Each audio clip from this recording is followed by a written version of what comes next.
Neemias, capítulo 13. Nós vamos fazer a leitura do verso 1 até o verso de número 14. No ano passado eu comecei a expor o livro de Neemias e expus todo o livro. Estou terminando. Fiz uma pausa para o Natal, janeiro, acabei pregando outros temas, mas hoje inicio o último capítulo. Não vou terminar hoje. Eu vou dividir esse sermão em duas partes. O texto que nós vamos ler fala da reforma feita por Neemias. Uma reforma que começa com um projeto de restauração de um muro e que conclui na restauração de um povo. Uma reforma que começa nos templos, nas paredes e nas portas do templo de Jerusalém, que envolve os muros da cidade, o avanço populacional da cidade dentro de Jerusalém, da população, a vinda de sacerdotes e levitas para Jerusalém, a organização do trabalho, mas todas essas coisas são logísticas. Nós vimos que há princípios espirituais em Neemias, que nos faz recorrer às Escrituras e obediência ao Senhor. Este livro aponta para Jesus, porque Jesus é o restaurador, o resgatador. É Ele quem reforma tudo em nós, para restaurar nossa comunhão com Deus. O capítulo 13 é um capítulo duro. É um capítulo forte, mas é um capítulo que fala da restauração que a reforma produz, a reforma do Espírito, a reforma do Deus do seu povo. Diz assim a palavra do Senhor em Neemias, capítulo 13, do verso 1 até o verso de número 14. Naquele dia, se leu para o povo no livro de Moisés. Achou-se escrito que os amonitas, os moabitas, não entrassem jamais na congregação de Deus, porque não tinha saído ao encontro dos filhos de Israel com pão e água. Antes, assalariaram contra eles Balaão para os amaldiçoar. Mas o nosso Deus converteu a maldição em bênção. Ouvindo eles, o povo, esta lei, apartaram de Israel todo elemento misto. Versículo 4. Ora, antes disto, Eliasibe, sacerdote encarregado da câmara da casa do Senhor nosso Deus, se tinha aparentado com Tobias, e fizera para este uma câmara grande, onde dantes se depositavam as ofertas de manjares, o incenso, os utensílios e os dízimos de cereais, do vinho e do azeite, que se ordenaram para os levitas, cantores e porteiros, como também contribuições para os sacerdotes. Mas quando isso aconteceu, não estive em Jerusalém, porque no 32º ano de Artaxerxes, rei da Babilônia, eu fora ter com ele. Mas ao cabo de certo tempo, pedi licença ao rei e voltei para Jerusalém. Então soube do mal que Eliasibe fizera para beneficiar a Tobias, fazendo-lhe uma câmara nos pátios da casa de Deus. Isso muito me indignou, a tal ponto que atirei todos os móveis da casa de Tobias fora da câmara. Então ordenei que se purificassem as câmaras e tornei a trazer para ali os utensílios da casa de Deus, como com as ofertas de manjares e o incenso. Versículo 10. Também soube que os quinhões dos levitas não se lhes davam de maneira que os levitas e os cantores que faziam o serviço tinham fugido cada um para o seu campo. Então contendi com os magistrados e disse: por que se desamparou a casa de Deus? Ajuntei os levitas e os cantores e os restituí aos seus postos. Então todo o Judá trouxe os dízimos dos cereais, do vinho e do azeite aos depósitos. Por tesoureiros dos depósitos pus Selemias, o sacerdote, Zadok, o escrivão, e dentre os levitas, Pedaías, como assistente deles, Anã, filho de Zacur, filho de Matanias, porque foram achados fiéis. E se lhes encarregou que repartissem as porções para seus irmãos. Por isso, Deus meu, lembra-te de mim, e não apague as beneficências que eu fiz à casa de meu Deus e para o seu serviço. Amém. Falar da reforma de Neemias é lembrar de todo o processo de restauração de um povo que tinha sido levado para a Babilônia, cativeiro, porque tinham se afastado do Senhor, tinham cometido pecados de idolatria, tinham se misturado com outros povos, assumido as religiões de outros povos, os ídolos de outros povos, costumes de outras nações. Eles se casaram com estrangeiros. Tudo o que o Senhor tinha pedido para que o povo de Israel não fizesse. Eles abandonaram a casa de Deus, deixaram de trazer as contribuições do dízimo e da oferta e de cuidar do trabalho sacerdotal dos levitas e sacerdotes que ministravam em Jerusalém no templo. Então eles foram levados para a Babilônia. 70 anos se passam. O rei Ciro faz um decreto. E no começo do livro de Esdras, volta um grupo com Zorobabel, um príncipe, que vem para começar o trabalho de repovoamento e de restauração. Esdras se dedica a buscar a lei de Deus para si, a praticar a lei de Deus e a ensinar a lei de Deus. Nós vimos isso em Esdras 7, versículo 10, quando eu preguei esse capítulo também na igreja. E alguns anos depois, ao receber a triste notícia, Neemias descobre que o trabalho de restauração está inacabado, está em ruínas. Então ele ora, clama, jejua, pede a Deus sabedoria, Deus o atende. Ele conversa com o rei Ataxerxes, retorna. E ao retornar, Neemias inicia um processo de restauração, que envolve uma estratégia logística, mas também espiritual, para o povo de Israel, que culmina no capítulo 8, 9, 10, numa aliança sendo restaurada com Deus, diante de todo o povo, por causa do ensino da palavra de Deus, da lei de Deus. Os escribas como Esdras e os levitas ensinavam a lei para o povo. Agora há um período em que Neemias precisa voltar para a Babilônia, prestar relatórios, servir a Ataxerxes. Na verdade, Ataxerxes é o rei da Pérsia, mas Ataxerxes está em expansão, a Pérsia está em expansão, e eles tomam a Babilônia. E tomando a Babilônia, o próprio Ataxerxes quer ser chamado como rei da Babilônia.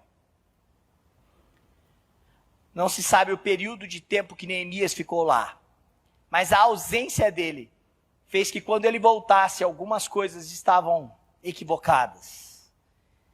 E foi preciso continuar a reforma. Esse é um princípio também dos reformadores. Martinho Lutero, João Calvino. Os reformadores declaram que a reforma protestante e a igreja reformada sempre reformando está. É preciso corrigir erros, é preciso tirar arestas, reparar brechas. Às vezes muros são levantados, como aconteceu com Neemias. Às vezes muros precisam ser derrubados, como aconteceu com a tomada da terra prometida em Jericó, com Josué. O fato é que uma igreja reformada, uma igreja que busca reforma em Deus, reforma espiritual para a sua restauração, é uma igreja que experimenta a reforma por meio, em primeiro lugar, da exclusão. Eu sei que parece esquisito falar de exclusão num período moderno em que todo mundo fala de inclusão. Inclusão digital, inclusão de gênero. Falar sobre exclusão hoje não é muito bem aceito. E talvez muitos dos irmãos aqui não gostem dessa pregação. Numa época em que a ordem é incluir, a reforma de Neemias começa excluindo. O versículo 1 até o versículo 3 fala da exclusão, da influência da corrupção ímpia. Eu vou repetir. A exclusão é da influência da corrupção ímpia. O versículo 1 ao 3 vai dizer que eles ouviram o ensino da lei em Deuteronômio capítulo 23, porque é esse o texto que se trata, em que Deus fala a Moisés, é o trecho da lei de Moisés, lá em Deuteronômio 23, a partir do verso 3 até o verso 6. E a ordem é que nenhum estrangeiro moabita entrasse na congregação do povo de Deus, para adorar, para servir no culto. A ordem era para que os filhos de Israel não deixassem os amonitas e os moabitas entrar na congregação de Deus. Por quê? Porque os moabitas e os amonitas, principalmente os moabitas com seu rei Baraque, quando vê o povo saindo do Egito, atravessando o deserto para ir para a terra prometida, fica com medo do povo de Deus. Fica com medo do povo hebreu, por causa do seu Deus. E diz, Baraque pensa, se esse povo arruinou o Egito com a fuga deles, se o Deus deles fez isso, o que eles vão fazer passando dentro das nossas terras? O povo de Israel pediu para beber água nos seus mananciais, pediu para colherem e fazerem pão, e Baraque os proibiu. Os amonitas e os moabitas não deram água e pão. E mais, sabe o que ele fez? Baraque contratou um mercenário espiritual, Balaão. Você vai encontrar essa história no livro de Números, a partir do capítulo 22 até o capítulo 24. Baraque contrata um mercenário, um bruxo espiritual, um homem profissional em amaldiçoar, um macumbeiro do mundo antigo, que lançava maldições, imprecações e amaldiçoava pessoas. Ele era famoso. E ele era mercenário, porque ele recebia dinheiro para isso. O texto de Neemias diz, assalariaram contra eles Balaão. Significa que Balaão foi contratado para amaldiçoar o povo de Deus. Você já deve ter ouvido falar da mula de Balaão, que falou, lembra dessa história? Balaão estava a caminho para fazer o que ele foi contratado, amaldiçoar este povo. A história de Números é muito bonita. Ele é impedido pelo próprio Deus. E ele não consegue fazer o que ele foi pago para fazer. E sabe o que Deus faz Balaão fazer? Deus faz Balaão abençoar e bendizer o povo de Israel. Quando Balaão vê o acampamento, as tendas dos israelitas no deserto, e no meio do acampamento uma tenda maior, que era a tenda de Deus, onde Deus habitava com o seu povo. Balaão diz, eu não posso amaldiçoar quem Deus já abençoou. Meus irmãos e minhas irmãs, Deus é quem transforma a maldição em bênção.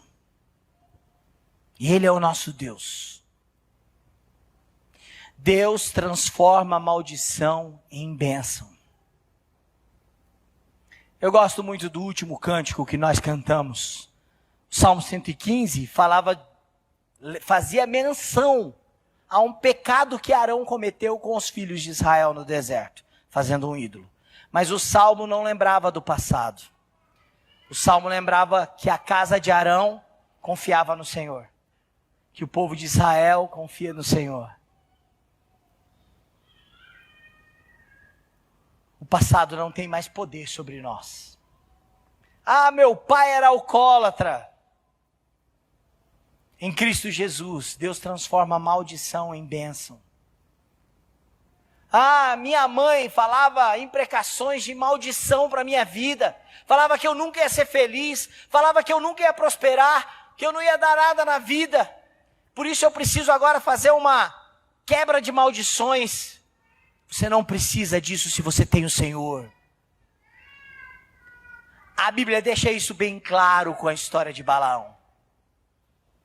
Deus transforma a maldição em bênção. Deus abençoa o seu povo.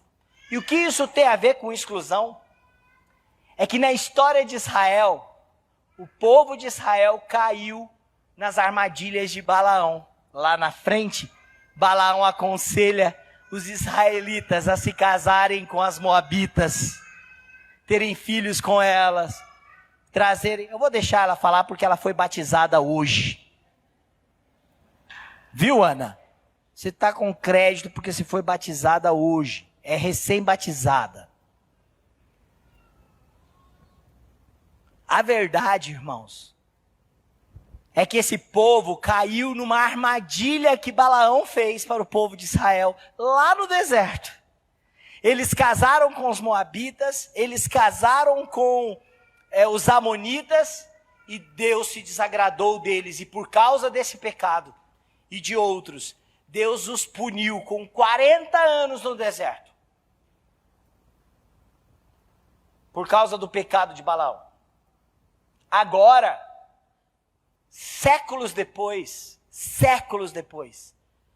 de uma outra disciplina que Deus faz com o povo de Israel, com o exílio da Babilônia, o povo volta a cometer o mesmo erro, a se misturar com os moabitas e os amonitas.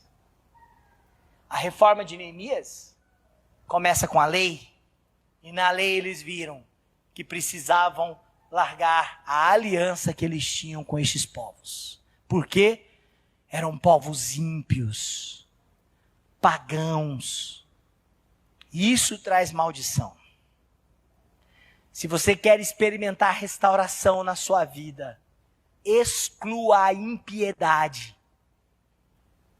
Exclua do seu relacionamento a impiedade. Ah, pastor, mas ele é meu amigo, eu gosto de sair, beber com ele. Exclua. Exclua essa prática. Exclua essa influência.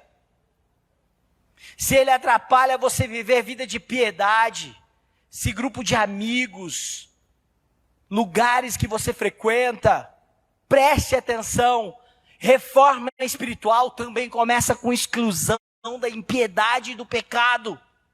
O povo caiu na idolatria no deserto, porque se juntaram com os amonitas. O povo caiu no pecado e na idolatria antes da Babilônia, porque se juntaram com os amonitas. Agora, Neemias lembra Deuteronômio e fala no culto, na adoração, na casa de Deus.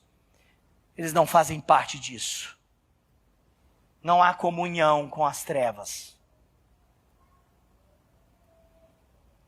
Jesus exige exclusividade. No Novo Testamento, Jesus diz: não pode servir a dois senhores. Toda impiedade.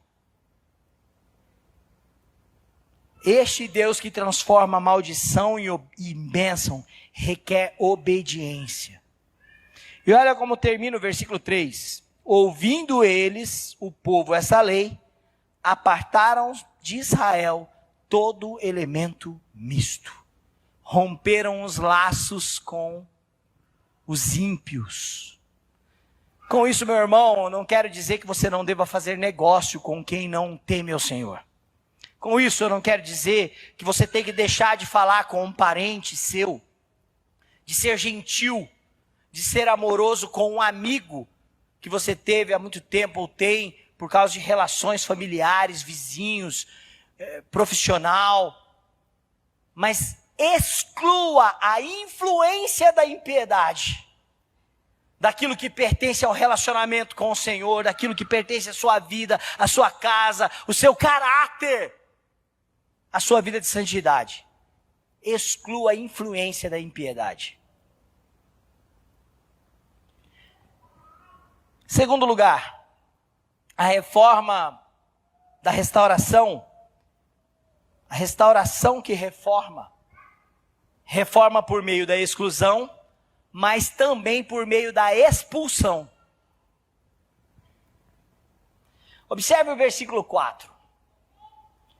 Aqui é o período que Neemias está fora e tem um ditado popular que quando o gato sai, o rato faz a festa, não é? Já viram esse ditado? O gato saiu, os ratinhos vão lá, arruma bateria, violão, arruma uma mesinha e faz um forró. Foi isso que aconteceu. Neemias voltou para a Babilônia para servir ao rei Artaxerxes. Afinal de contas, ele estava lá por autorização desse próprio rei.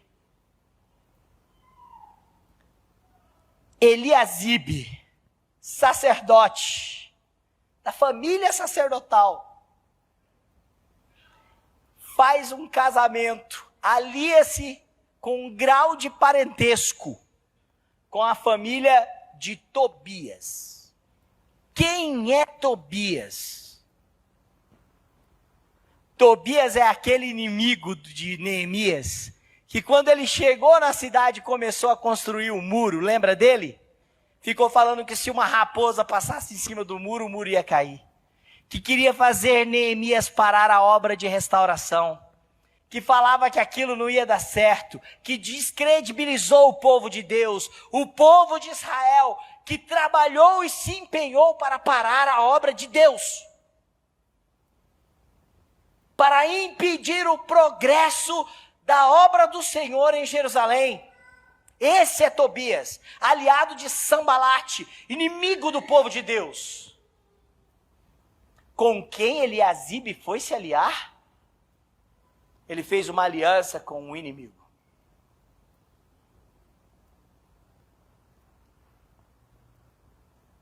Eliasibe fez essa aliança por causa de benefícios.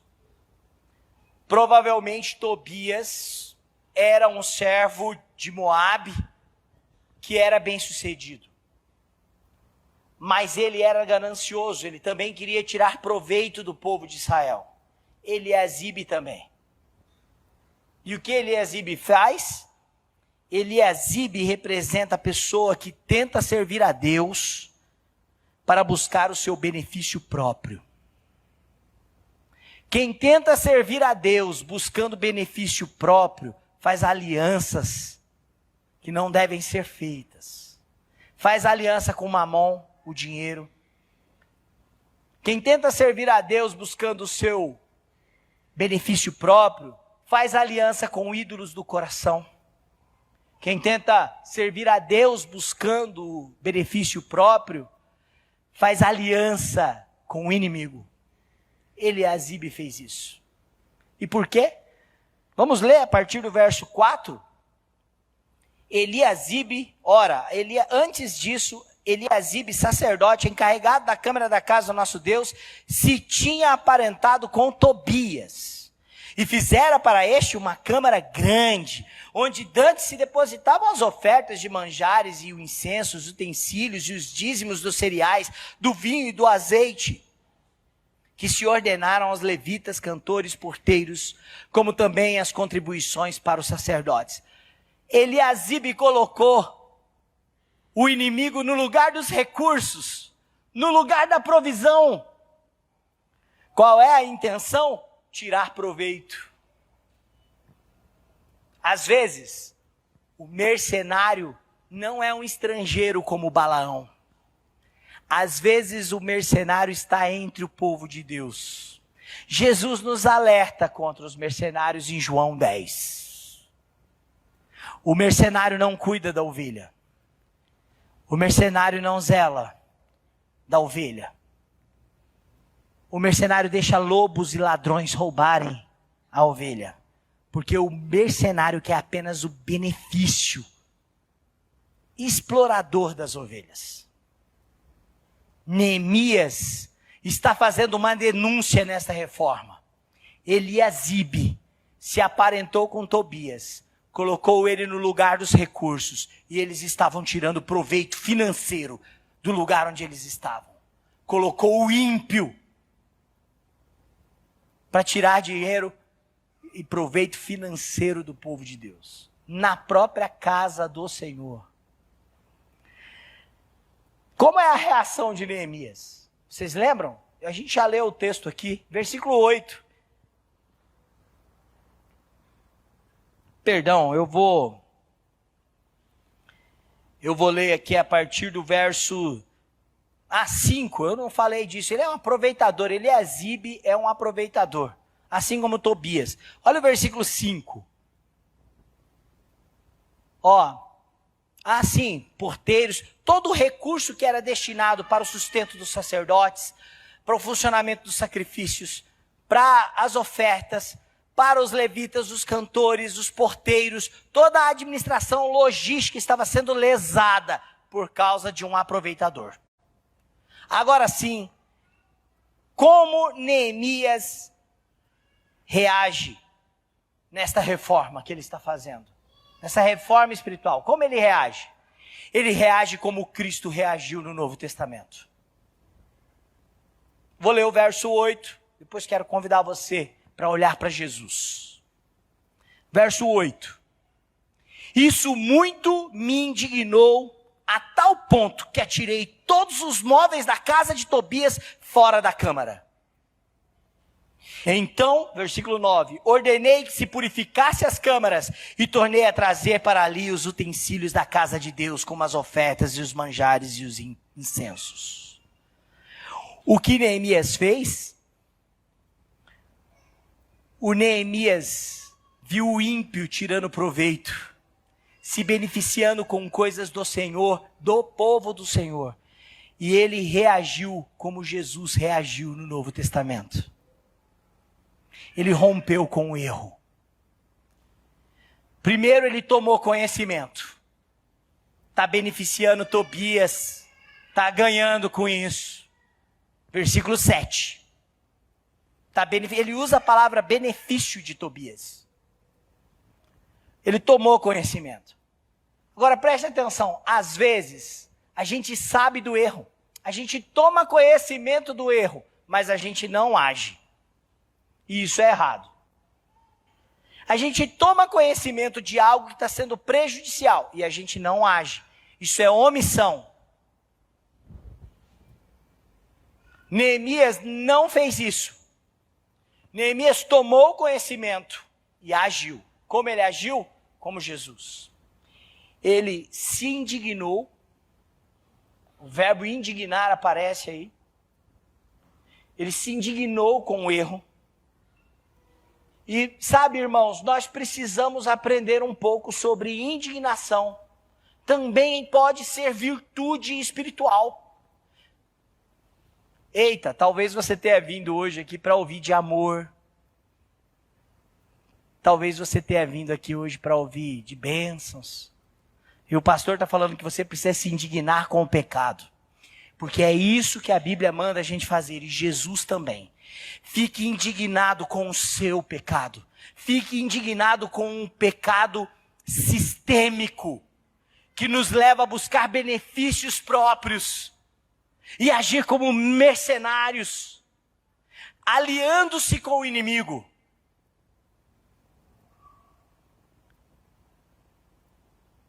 Como Neemias agiu? Ele agiu como Jesus agiu. Ele expulsou Tobias do templo. Ele expulsou Tobias do templo. Você pode abrir sua Bíblia em Lucas, capítulo 19. Evangelho de Lucas, capítulo 19. Eu quero convidar você a olhar para Jesus.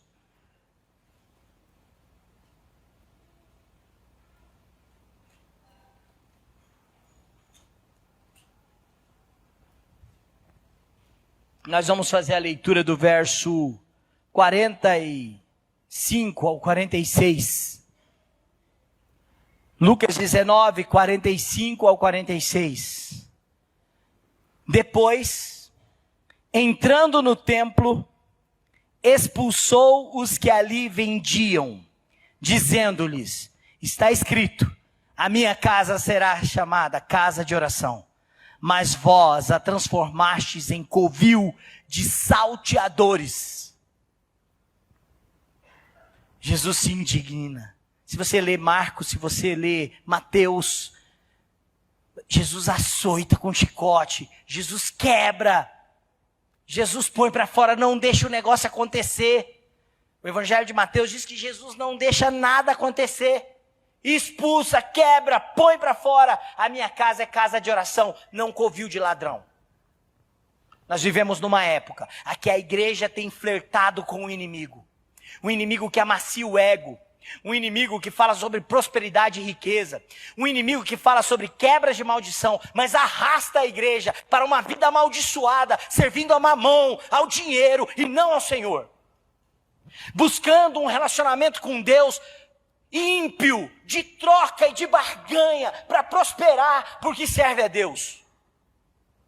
Balaão ainda fala, ainda tenta amaldiçoar este povo e tenta influenciar o povo de Deus ainda hoje. Eles estão na internet, eles estão na televisão, eles querem o seu pix, eles querem o seu coração, eles querem te vender e te comprar.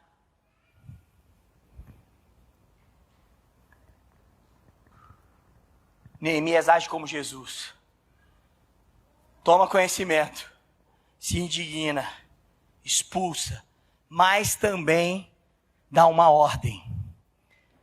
A minha casa é casa de oração, consagrada para o lugar certo. O que Neemias faz? Purificou o lugar. Voltou a trazer naquele lugar o lugar para as ofertas para o culto. Faz isso na sua vida também. Expulse da sua casa aquilo que faz você viver maldições. Expulse a pornografia do seu celular, macho. Pornografia é um narcótico que vicia e destrói não apenas a sexualidade, mas a mente do homem. Escraviza, estraga o seu casamento. Você quer renovo espiritual? Exclua da sua vida a fofoca e consagre-se a Deus. Você quer restauração espiritual para viver como um reformado? Olhe para Jesus e fique indignado com o pecado, principalmente com o meu. Eu preciso ficar, eu deveria ter falado principalmente com o seu. Mas nós precisamos aprender a indignar-se com o nosso pecado. Isso é uma bem-aventurança. No Sermão do Monte, Jesus diz: bem-aventurados os pobres de espírito, os que choram por causa dos seus pecados. Nós precisamos olhar para Jesus, irmãos, e expulsar da nossa prática, da nossa vida, práticas pecaminosas, rompendo com o erro. Só em Jesus nós podemos fazer isso.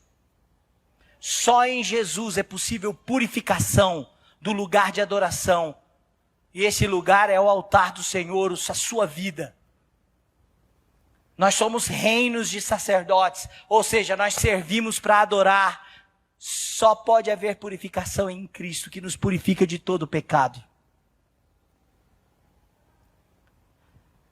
Terceira marca sobre a restauração que reforma Ela reforma por meio da exclusão, por meio da expulsão, mas também reforma por meio da organização.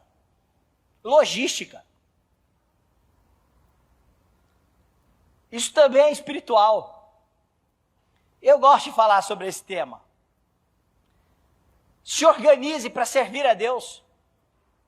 Se organize para estar nos trabalhos da igreja. Eu não vou terminar todo o capítulo hoje, domingo que vem eu quero falar sobre este mesmo capítulo, nós vamos continuar falando.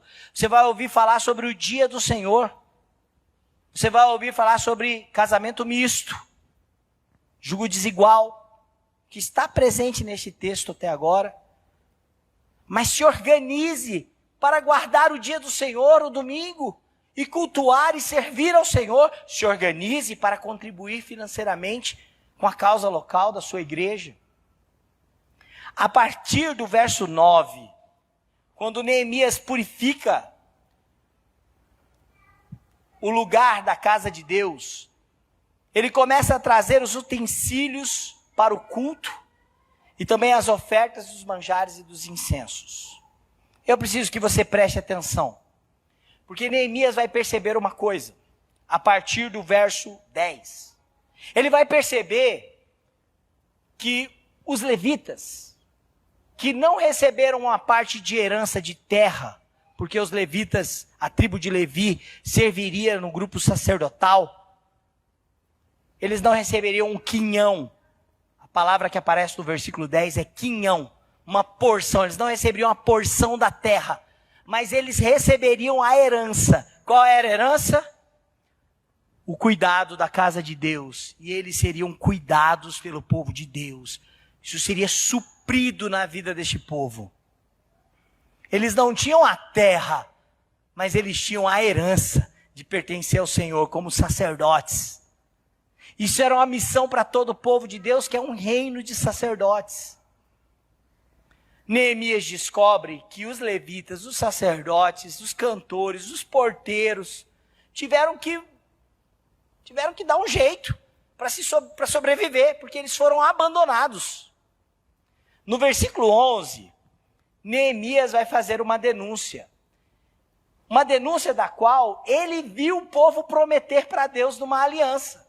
Capítulo 9, capítulo 10, que eu preguei e expus, que fala sobre a renovação da aliança que o povo faz com o Senhor. O último versículo, o versículo 39 do capítulo 10, eles fazem uma promessa. Eu vou ler o versículo 39 inteiro, para vocês lembrarem a promessa que eles fazem. A promessa é assim, ó. Porque aquelas câmaras, que é o lugar onde se colocava as ofertas, os dízimos, os recursos, não eram só recursos financeiros, mas também vinho, grãos, lenha, tá certo? Essas câmaras. Os filhos de Israel e os filhos de Levi devem trazer ofertas do cereal, do vinho, do azeite, porquanto se acham ali os vasos do santuário, como também os sacerdotes que ministram, os porteiros, os cantores. Presta atenção na promessa da aliança.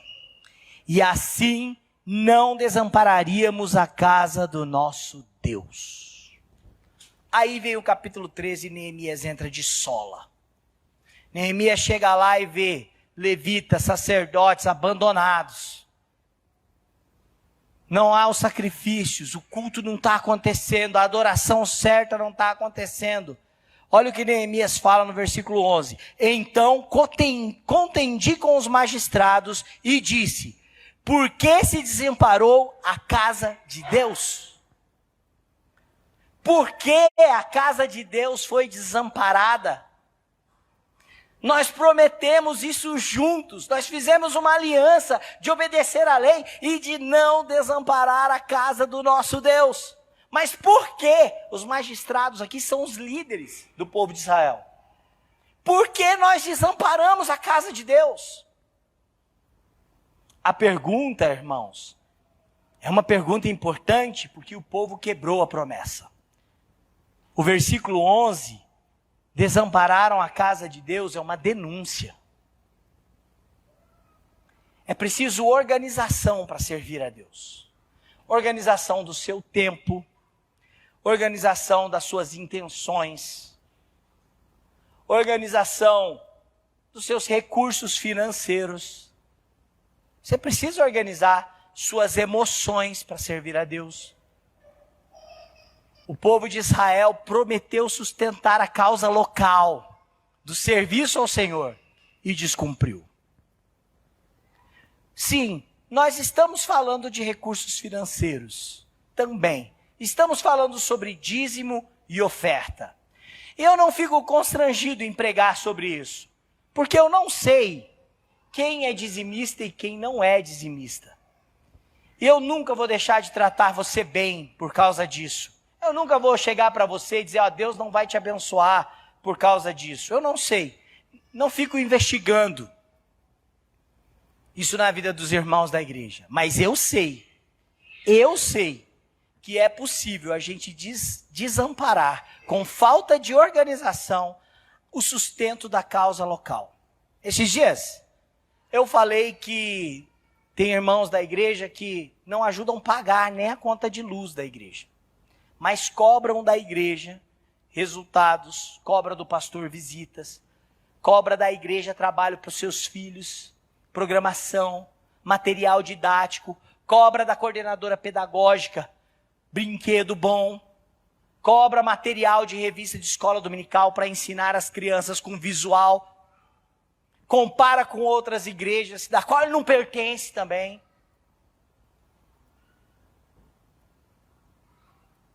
Reclama que o pastor está sobrecarregado, que precisa de um obreiro auxiliar, mas não sabe como está o orçamento da igreja. Não se preocupa com a vida da causa local da igreja, que abençoa a vida dele, da causa local que ele está envolvido. Isso é abandono. E a Bíblia faz uma denúncia para nós. O que Neemias faz?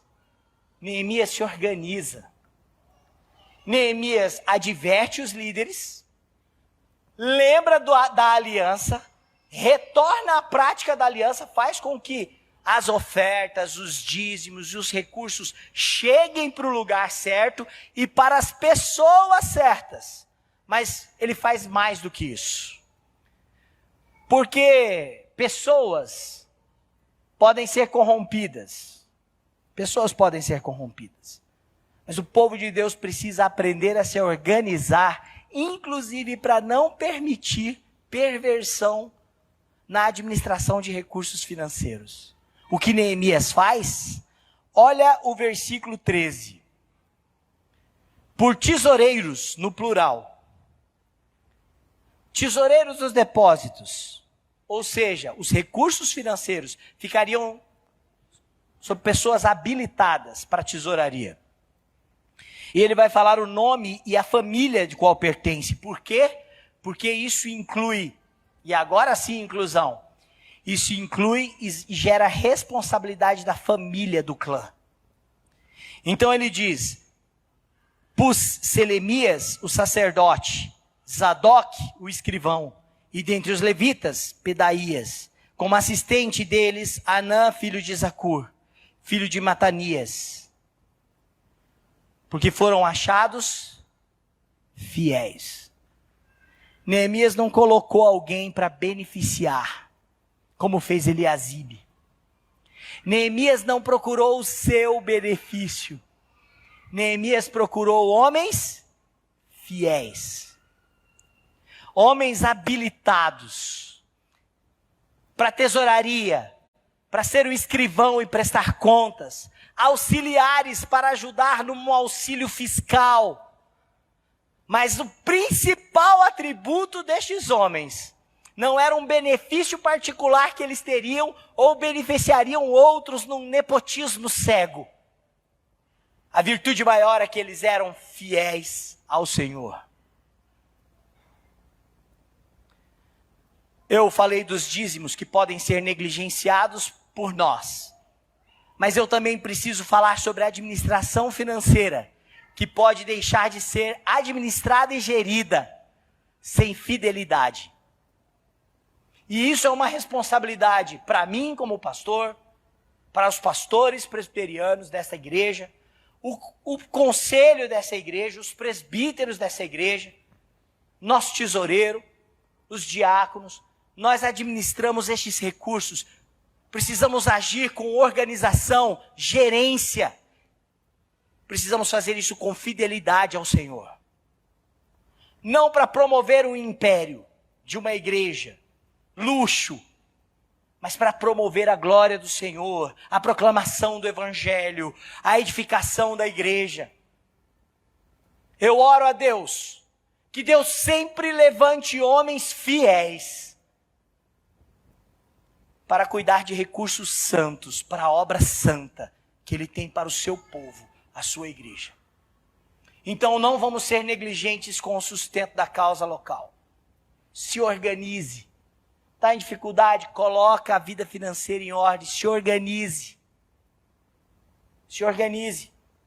Para que você não deixe de contribuir com o sustento da causa local. Sim, o salário dos obreiros, dos funcionários, a conta de água, de luz, a reforma e a manutenção da infraestrutura, projetos sociais que a igreja tem, projetos espirituais que a igreja tem. Se organize. Mas eu também faço uma demonstração à liderança dessa igreja. Nos organizemos para agir com fidelidade ao Senhor, porque seremos cobrados disso. Não podemos agir como mercenários. É preciso olhar para Jesus, que agiu abrindo mão de sua glória, de toda a sua herança, para nos fazer herdeiros com Ele. Não era o benefício próprio que Jesus buscava, era o benefício do seu povo, do povo eleito. É preciso aprender com Jesus. Neemias conclui essa primeira parte, fazendo uma oração. A oração diz: lembra-te de mim, Senhor. Esta é uma frase que Neemias usa 5 vezes no livro todo. E ela é uma frase que não busca autopromoção. Ela busca a aprovação do que está fazendo diante do Senhor. Lembra-se de mim.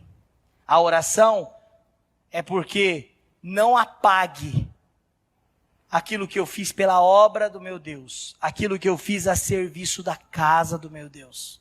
Não deixe isso acabar. Não deixe isso morrer. Não deixe isso parar. Lembra-se de mim. Jesus é o verdadeiro sumo sacerdote, que também ora e intercede pela obra que Ele garantiu na cruz. Ele é o sumo sacerdote que adentrou os céus e que intercede pelos santos, pela sua igreja. E essa oração tem a premissa da supremacia eterna de Deus. De que aquilo que Cristo pede, daquilo que Cristo faz, é suficiente. Ele é o Senhor que transforma a maldição em bênção. Ele é o Senhor que nos mostra o caminho a trilhar. Ele é o Deus que se indigna com o pecado. Mas também é o Deus que promove a salvação do seu povo. E que abriu mão de toda a sua glória para nos fazer herdeiros.